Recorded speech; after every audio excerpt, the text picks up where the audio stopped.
Voilà, bonjour et bienvenue à ce troisième Facebook Live qui est destiné, donc, comme vous le savez, à essayer de vous informer sur un certain nombre de points concernant Uccle, concernant ce qui s'y passe et ce qui va s'y passer, et puis aussi ce qui est en lien avec votre vie quotidienne.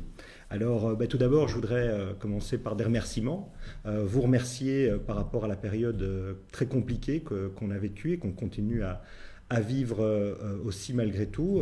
Vous remercier par rapport aux efforts qui ont dû être entrepris, qui étaient et qui sont toujours, comme vous le savez, indispensables. Remercier aussi l'administration communale d'Uccle, parce que aussi bien l'administration communale que tout le corps enseignant que l'administration du CPS sont et ont été sur le pont pour la population, pour vraiment continuer à servir la population le mieux possible pendant toute cette période extrêmement compliquée. Et donc vraiment remercier l'ensemble de l'administration de la commune et du CPS et le corps enseignant, et aussi notre police, parce que là aussi il y a un travail très important qui est réalisé, et c'est important de le souligner, parce que c'est évidemment aussi, ça fait partie des métiers ô combien difficiles et indispensables que celui de policier. Et donc je voulais vraiment commencer par ces remerciements. Vous dire aussi, justement en matière de sécurité, il y a des questions aussi qui se sont posées par rapport à cela.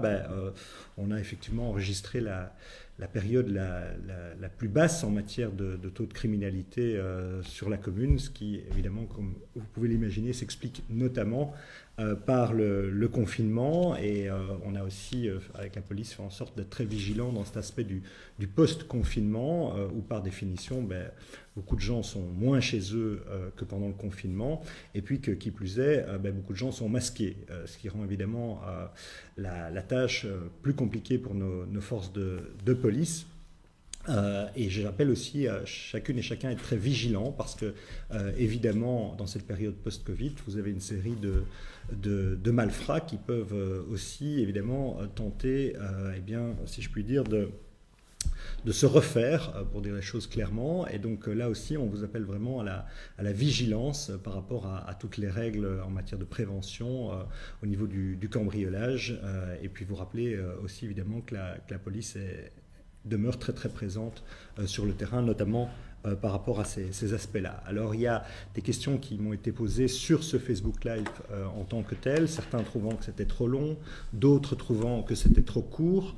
Alors on essaye de trouver un juste milieu d'à peu près une demi-heure, en se disant qu'il vaut mieux peut-être en faire plus régulièrement, pas trop, mais trouver le juste équilibre, sachant que certains vont trouver que c'est trop court, d'autres que c'est trop long, et donc on va essayer de trouver le meilleur équilibre pour vous informer le plus précisément et le plus régulièrement possible. Alors je suis bien conscient aussi que je ne peux pas chaque fois répondre à toutes les questions qui sont posées, il y en a de nombreuses, ce qui est bien légitime, mais on va faire en sorte de serrer celles qui sont revenues le plus souvent.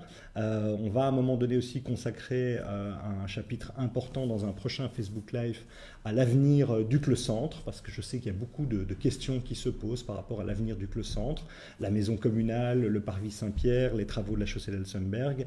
Il y a beaucoup d'informations qui est déjà diffusées par ailleurs, notamment dans le Wolvendal ou sur notre site, mais le plus complet possible sur l'avenir d'Uccle Centre, parce que je comprends qu'il y a beaucoup de questions qui se posent par rapport notamment à nos commerces. Il y a un gros travail qui est réalisé par beaucoup de services différents, et donc je ferai en sorte de vous faire un point complet là-dessus lors d'un Facebook Live ultérieur, pour essayer vraiment d'aller au fond des choses là-dessus.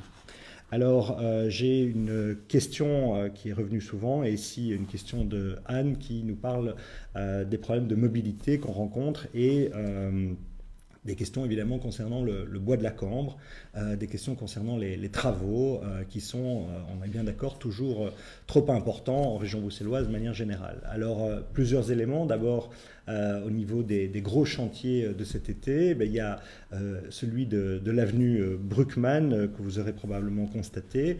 Là, donc, il s'agit d'un chantier de la STIP qui doit procéder au remplacement des rails de tram. Alors, ça s'est fait par tronçon. Il y a déjà d'autres tronçons qui ont été réalisés les années ultérieures. Et donc là, ça doit se poursuivre parce que les rails de tram, ça a une durée limitée dans le temps. Ce sont des travaux qui sont conséquents. Et donc, avec la STIP, on fait en sorte de pouvoir compresser au maximum la durée de ces travaux. Les travaux, c'est jamais fait par plaisir. Ça a évidemment des impacts qui sont désagréables dans la vie quotidienne. Il faut rappeler que c'est essentiel parce qu'on doit pouvoir continuer évidemment pour ceux qui en ont besoin à prendre les transports en commun et notamment le tram. Et donc à un moment donné, les rails de tram, ça doit se remplacer, c'est pas sans conséquence. Et donc ces travaux vont durer jusqu'à fin août. Et on est évidemment quand même satisfait que la STIP ait pu faire en sorte que ces travaux aient lieu durant les congés scolaires, parce qu'on peut imaginer, si c'est compliqué aujourd'hui, la complication que ce serait si ces travaux avaient lieu en septembre. Donc ça, c'est quand même le côté malgré tout positif de la chose, sachant que la STIP s'est engagée aussi, dans certains cas, à travailler même jusqu'à 22 heures. Là aussi, on doit veiller un équilibre, parce que certains nous disent, mais enfin, il n'y a qu'à faire ces travaux pendant la nuit, et puis ceux qui sont à proximité, évidemment, eux ne souhaiteront pas que ça se fasse pendant la nuit pour respecter leur sommeil. Je tiens aussi à vous préciser qu'il y a la STIP délivre une série d'informations sur son site. On va également les relayer pour si vous avez des problèmes particuliers par rapport à une situation qui vous est propre et que vous habitez sur ce chantier. Il y a un service de la STIP que vous pouvez contacter, c'est sur son site, qui vous permet de vous aider si vous êtes dans une situation particulière, précisément sur ce chantier, parce qu'on est bien conscient que ça peut être très compliqué, notamment pour les personnes à mobilité réduite. Donc n'hésitez pas, il y a des solutions individuelles qui peuvent être trouvées, certaines l'ont déjà été. Alors sur le bois de la Cambre, c'est évidemment un sujet chaud, c'est un sujet compliqué parce que ça fait en réalité des années et des années que ça revient. Le sujet du bois de la Cambre, comme vous le savez, le bois de la Cambre n'est pas géré par UCL, il n'est pas sur le territoire uclois, il est propriété, en tout cas, il est géré par la ville de Bruxelles, mais évidemment, tout ce qui s'y passe impacte considérablement beaucoup d'uclois. Qu'il s'agisse des personnes qui s'y promènent, qui font du vélo, des joggers, ou qu'il s'agisse effectivement des personnes qui l'empruntent en voiture.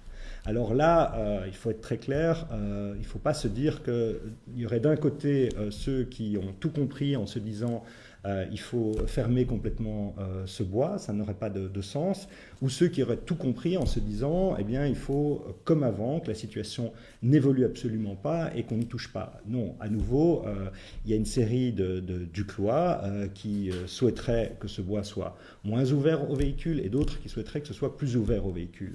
Et là, comme souvent, nous on doit veiller à l'équilibre. Ça veut dire qu'on doit pouvoir évoluer sur le fait qu'aujourd'hui, il y a quand même des questions qui se posent par rapport notamment à l'accès des vélos et des personnes qui peuvent se permettre de prendre le vélo, parce que je rappelle que toutes celles et ceux qui peuvent se permettre de prendre le vélo, il faut évidemment les sécuriser, les y encourager, parce que, comme je l'ai souvent rappelé, dans beaucoup de cas, un vélo en plus, c'est une voiture en moins.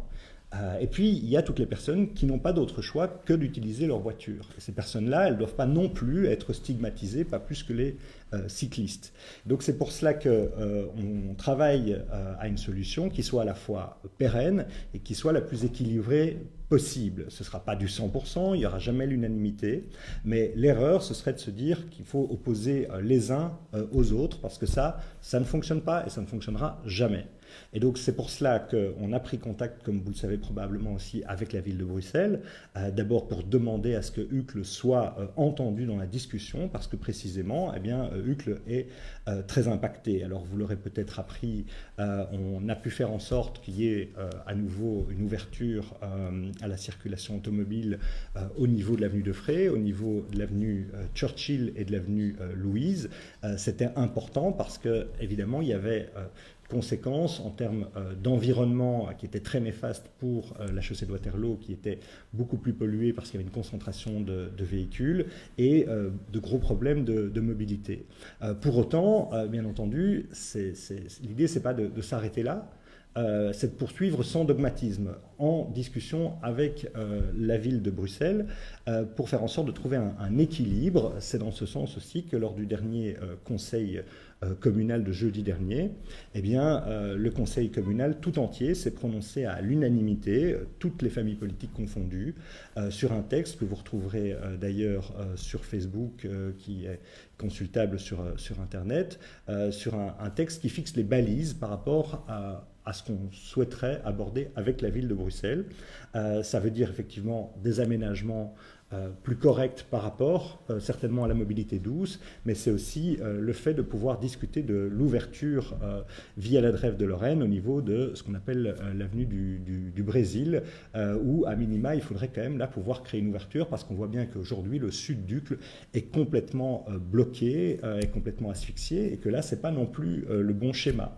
Et donc, à nouveau, l'objectif, c'est pas de se dire tout à la bagnole ou tout au vélo, mais c'est vraiment de pouvoir évoluer et trouver un équilibre en respectant les uns et les autres. Alors, je ne suis pas là en train de vous dire que c'est simple, et donc l'erreur, ce serait justement de penser que c'est simple et qu'il n'y a qu'à faire ceci ou cela. Et bien entendu, je suis conscient dans les messages que je reçois que selon vos modes de déplacement, selon la profession que vous exercez, selon le parcours que vous devez réaliser, bien évidemment, les intérêts sont divergents. C'est tout à fait humain, mais à nouveau, il ne faut pas s'imaginer qu'on trouvera une solution en bloquant, en montant les uns contre les autres.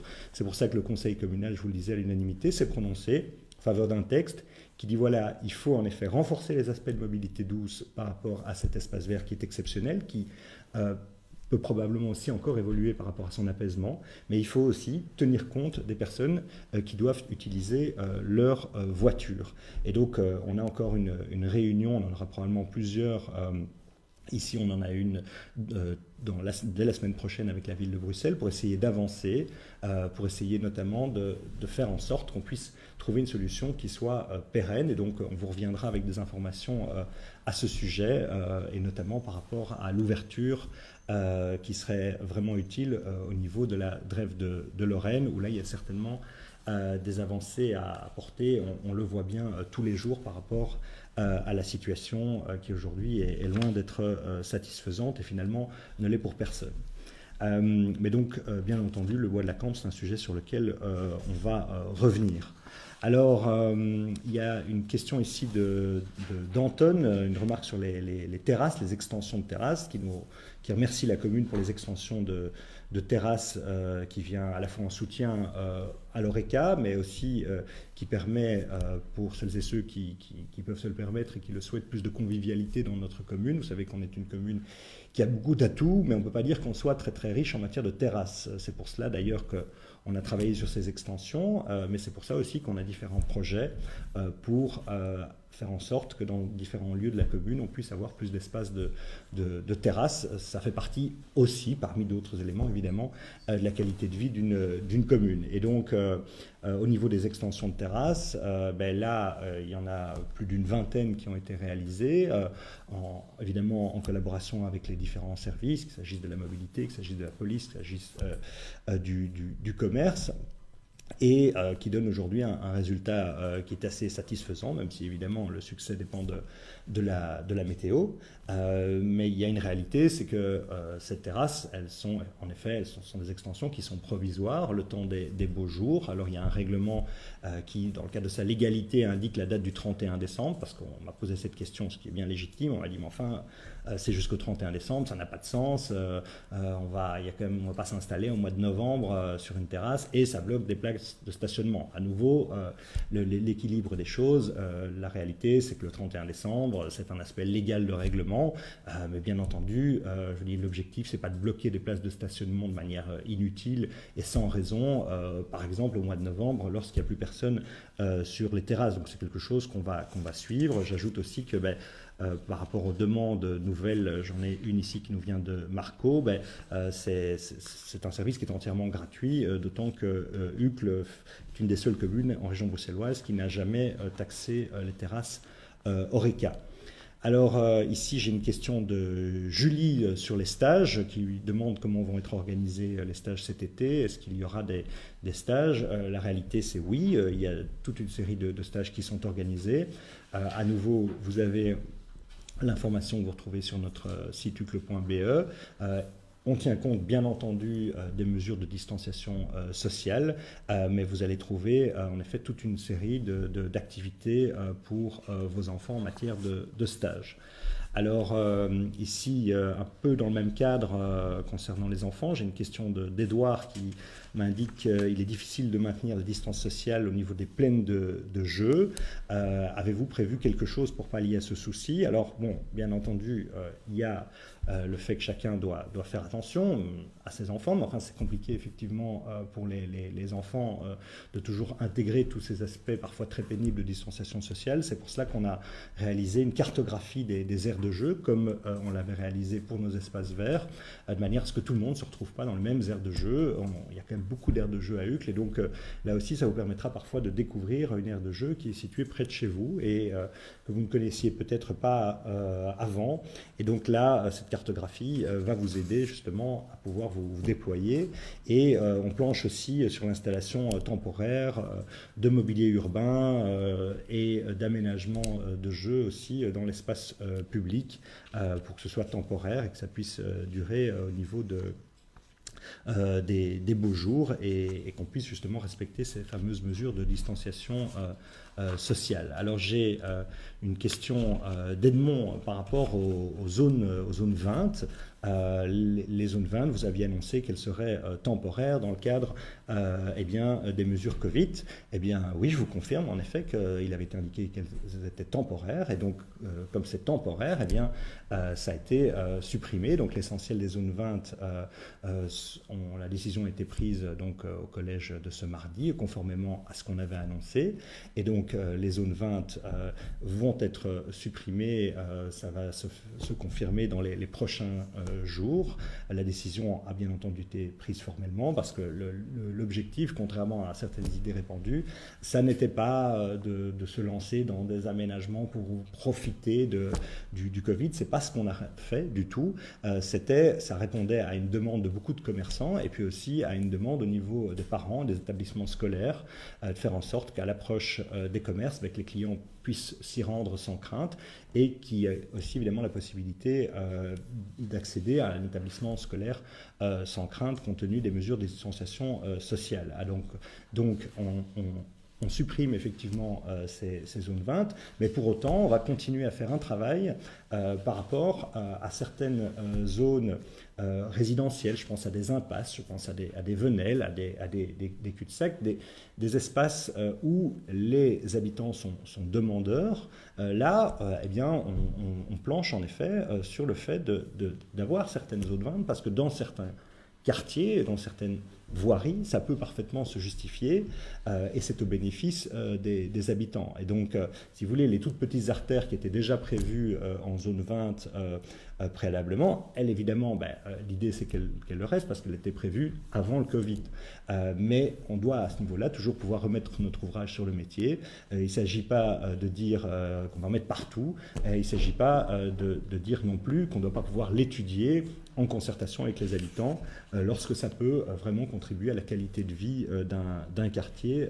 Ça peut évidemment, et ça doit rester un sujet qu'on doit pouvoir aborder sans aucun tabou. J'ai toujours de la part d'Edmond une question concernant les zones 30. Je sais que c'est un sujet aussi très sensible. Alors là, il faut être très clair. Si vous voulez, la région, le gouvernement régional a le souhait en effet de généraliser un maximum les zones 30 en région Bruxelles-Capitale. Ce que vous devez savoir, c'est qu'à ce niveau-là, la commune n'a pas le pouvoir. Le pouvoir vient de la région. Alors, il ne s'agit pas de dire, bon, je vais vous dire à titre personnel, je pense que généraliser les zones 30, c'est une mauvaise idée. C'est une mauvaise idée. Ça ne veut pas dire qu'on ne doit pas pouvoir avoir à certains endroits des zones 30. Il y a des demandes dans ce sens, parce que la vitesse excessive, c'est aussi un fléau. Mais même si moi, comme bourgmestre, je considère que la zone 30, de manière généralisée, n'est pas une bonne idée, eh bien, la réalité, c'est que là, nos institutions font que c'est la région qui a le dernier mot. Pour autant, on a fait en sorte à Uccle eh bien, d'ouvrir un dialogue avec la région de manière constructive, parce qu'y aller effectivement à l'affrontement permanent, c'est pas ça qui fait avancer l'intérêt général des habitants. Donc c'est pour ça que avec notre échevin de la mobilité, Thibaut Wengard, on a travaillé pour proposer à la région quelque chose qui nous semble beaucoup plus raisonnable, même si, voilà, à titre personnel, je pense qu'il y a encore un peu trop de projets de zone 30, parce que je crois qu'il y a des axes où ça ne se justifie pas.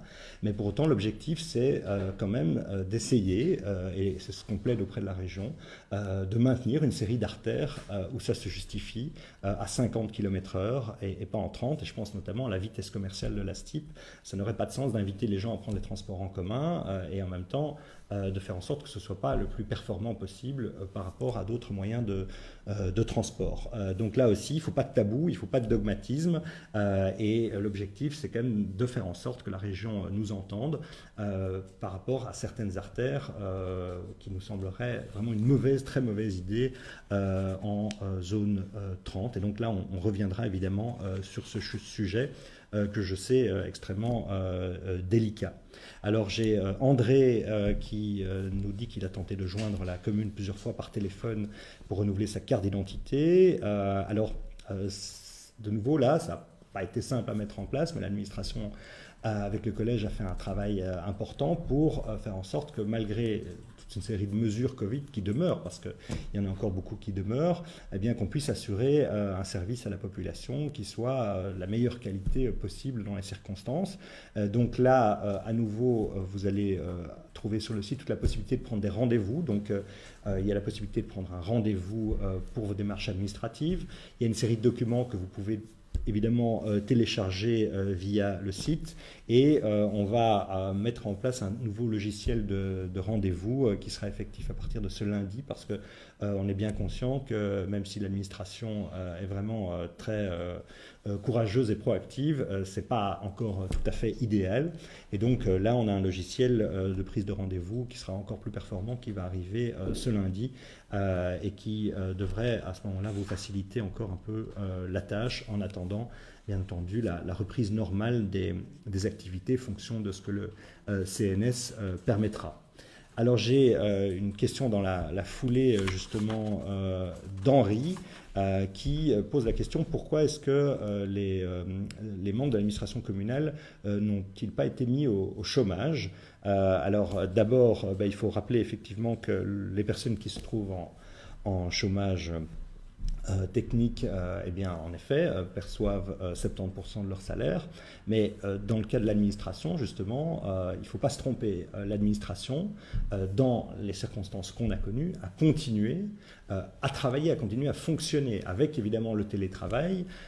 Et donc, il y avait ce télétravail, mais il y avait aussi notamment toute une série de services indispensables aussi, de terrain. Je pense notamment à la propreté. Je dis, imaginez ce qui se serait passé si notamment les agents de la propreté, qui ont été aussi extrêmement courageux, vraiment je les salue au passage, eh bien s'ils n'avaient pas assumé leur mission. On peut facilement imaginer quelles auraient été les conséquences, notamment sanitaires, qui seraient venues s'ajouter à la crise sanitaire du Covid. Et donc les membres de l'administration ont continué à travailler dans des circonstances qui étaient évidemment indépendantes de leur volonté, d'une part, et d'autre part, on a pu aussi compter sur toutes ces personnes lorsqu'on a mis en place la grande distribution de masques que beaucoup d'Uclois souhaitaient et attendaient, comme vous le saviez. Et donc, on a pu, en effet, donc dans ce cadre-là, on a maintenu les salaires communaux, puisque je rappelle aussi, par ailleurs, que l'administration, parfois, on a tendance effectivement à vouloir un peu taper dessus. Je ne dis pas tout le monde, mais je vois parfois certains messages qui ne sont pas dignes, tout simplement. Il y a une réalité, c'est que d'abord les barèmes communaux, il faut savoir qu'ils sont vraiment pas très élevés, d'une part, et d'autre part, qu'il y a vraiment une motivation, un grand professionnalisme de l'énorme majorité des membres de l'administration, et on a pu le constater, notamment lors de cette crise, on le constate encore au quotidien. Alors, il y a une question qui m'est posée par rapport aux événements. Est-ce qu'il y aura des activités à Uccle cet été? Je ne pars pas en vacances, nous dit Yasmine, et j'aimerais savoir ce qui est maintenu ou non afin d'occuper mes enfants également. Alors oui, il y a beaucoup d'activités qui vont pouvoir être réalisées, notamment via la culture qui a fait un beau programme. Là, à nouveau, je ne vais pas vous le détailler ici et maintenant, parce que vous pouvez le retrouver sur le site, mais aussi dans le journal Wolvendal. S'il n'est pas arrivé dans votre boîte, le Wolvendal, là aussi le Wolvendal, donc il est revenu également en version papier, mais il existe aussi toujours en version online. Et donc là, vous pouvez retrouver une multitude d'informations culturelles, festives, de ce qui pourra quand même se faire à Uccle, malgré évidemment les circonstances. On ne pourra pas tout faire. C'est pour cela que, par exemple, le traditionnel bal du 21 juillet, place Saint-Job, lui ne pourra pas avoir lieu pour les raisons que vous pouvez évidemment imaginer.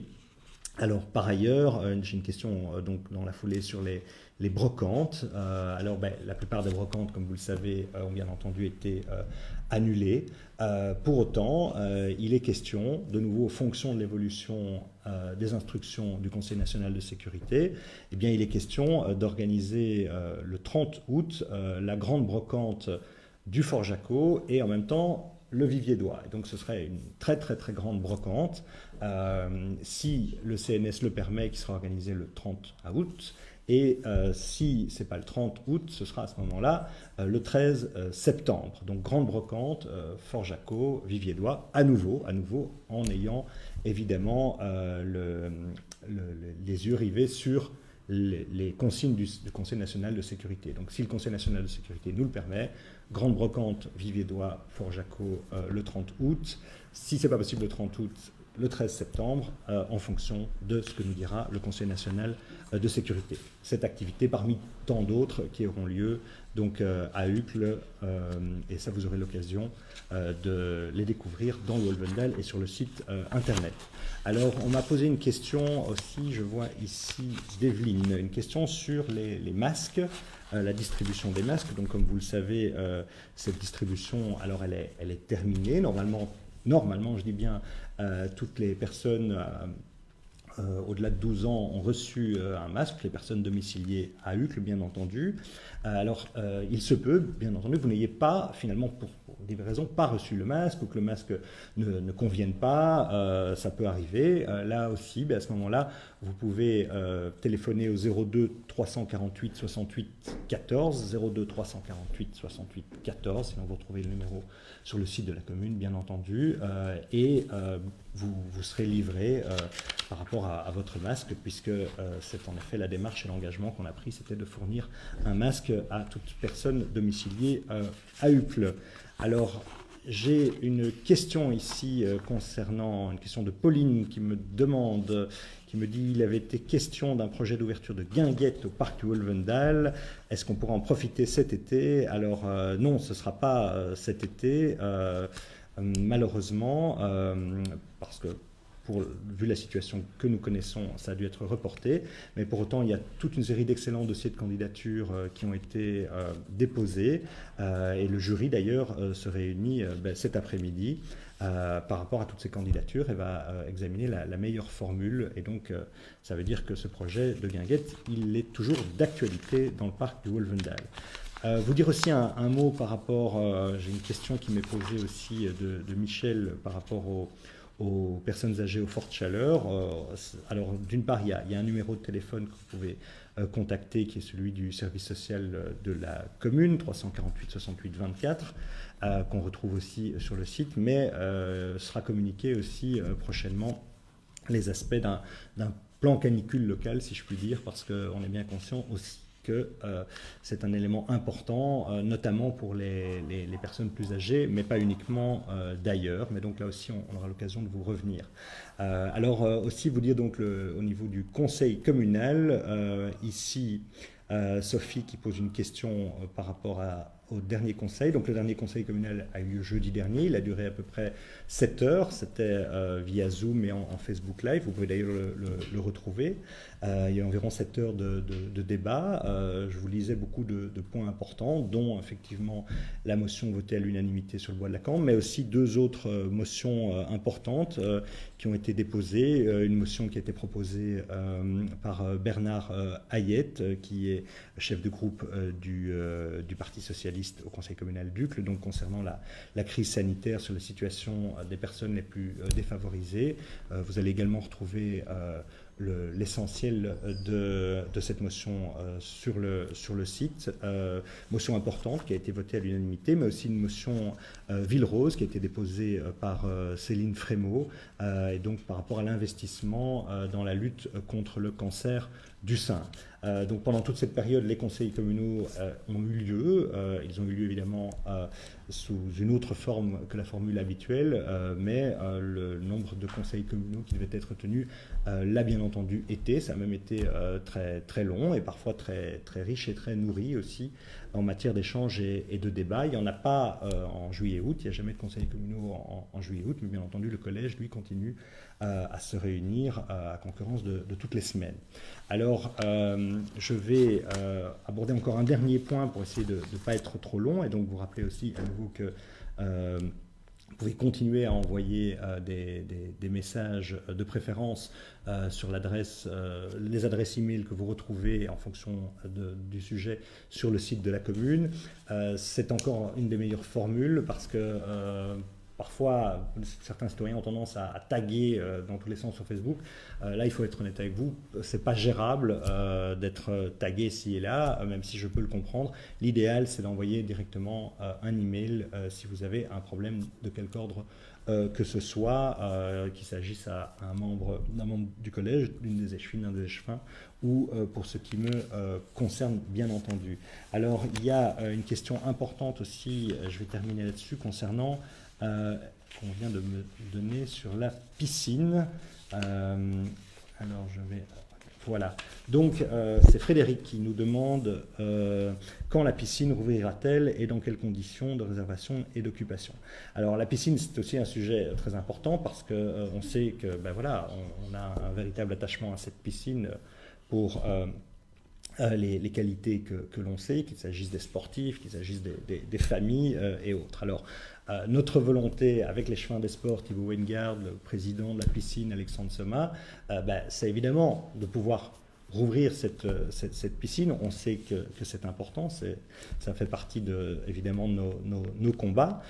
Mais ce que vous devez savoir, c'est que donc on a reçu les informations du Conseil national de sécurité par rapport à ce qui était possible fin du mois de juin. Et donc ensuite, c'est valable pour toute une série de sujets. Hein. Vous devez savoir que le Conseil national de sécurité au niveau du fédéral édicte une série de consignes et puis ensuite les communes doivent s'organiser pour les mettre en place, ce qui n'est pas toujours simple parce que finalement comme on est le niveau de pouvoir le dernier et le plus proche du citoyen, on doit pouvoir organiser les choses, mais c'est parfois compliqué parce qu'on n'a pas toujours énormément de temps, mais on le fait. Alors donc l'objectif, c'est d'ouvrir la piscine le plus rapidement possible. Il y a toute une série de directives qui nous ont été communiquées. On doit mettre en place un système de réservation, renforcer les équipes en engageant du personnel, nettoyage, sauveteur, organiser des flux de circulation, assurer un nettoyage et une désinfection qui sont encore renforcés. Donc c'est vraiment quelque chose qui s'improvise pas et on ne peut pas tout anticiper parce que dès lors qu'on n'a pas tout de suite connaissance du protocole. Donc à nouveau, je ne sais pas ici vous dire, je vais être très honnête avec vous, on ne peut pas encore vous communiquer de date d'ouverture en vous disant voilà, ça va arriver à telle date parce que c'est Yaka Faucon. Non, c'est quelque chose qui n'est pas simple à mettre en place parce que c'est votre sécurité et que de toutes les manières, étant donné les mesures Covid, quand la piscine sera à nouveau ouverte, eh bien, ça ne sera pas tout de suite comme avant. Donc, ce sera limité en termes de personnes possibles. Il y a énormément de contraintes par rapport à cela. Donc, c'est ça aussi qui est en train de se mettre en place. Et bien entendu, dès que ce sera possible, dès qu'il y aura une date très précise, elle vous sera communiquée par nos différents canaux d'information. Donc voilà, je suis bien conscient, je suis désolé, je n'ai pas pu répondre à toutes les questions qui me sont parvenues. Ça ne veut pas dire qu'on n'aura pas évidemment l'occasion, et j'ai même envie de dire l'obligation, de donner des réponses à toutes les autres questions par d'autres biais. Et on se reverra effectivement de toute façon à différentes occasions et certainement lors d'un prochain Facebook Live parce que vous avez été nombreux à me dire que cette formule vous semblait pertinente. Également, je suis conscient aussi des horaires. J'ai une remarque par rapport aux horaires. Je comprends très bien par rapport à personnes qui travaillent. Ce n'est pas toujours évident, même si vous pouvez. Donc c'est un enregistrement aussi, comme vous le savez. Donc vous pouvez regarder ensuite à n'importe quelle heure le déroulé de ce Facebook Live. Mais là aussi, on va travailler sur le fait de voir dans quelle mesure ce serait mieux de trouver un autre type d'horaire, de manière à ne pas rester figé et à continuer à évoluer sur cet aspect comme sur tous les autres. Voilà, bien écoutez, il me reste en tout cas à vous souhaiter une belle journée, à vous rappeler que l'administration, les membres du collège restons sur le pont, restons disponibles, et donc vous demandez aussi évidemment de bien prendre soin de vous et de prendre soin des autres. Merci, à bientôt, au revoir.